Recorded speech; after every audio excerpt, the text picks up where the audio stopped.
When I walked in, I was hoping for a good Spider Man movie, but on the way out, I really couldn't think of a comic book movie I enjoyed more in years. It's that good.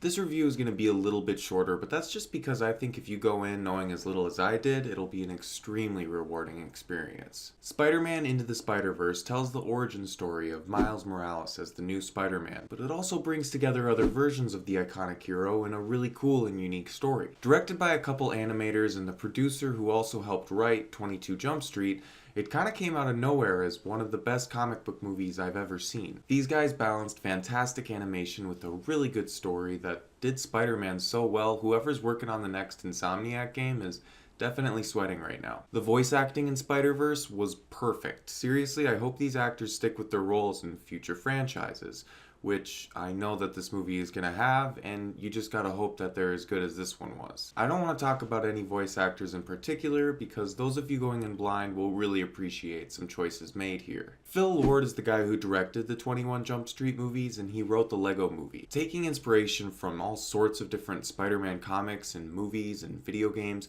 he not only brought us a perfect Spider-Man movie, but a perfect superhero origin story. The movie may be animated, but it's definitely not just for kids. It's empowering, emotional, action-packed, and above all, it's super fun to watch. And how it looked is a whole thing that needs to be addressed.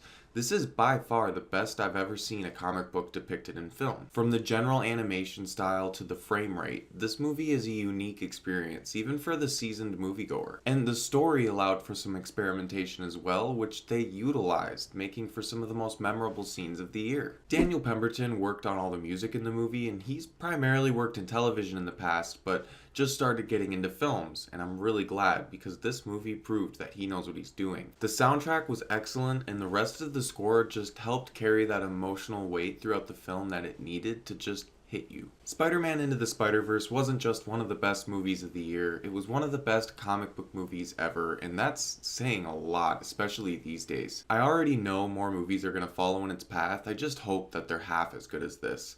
I give Spider-Man Into the Spider-Verse a 10 out of 10. Hey everyone, thank you so much for watching and subscribing. If you like this video, hit like and share it on whatever social media you use or whatever's popular these days, and comment down below what your favorite Spider-Man movie is, but maybe you should wait until you see this one. Anyways, thanks again and keep watching movies.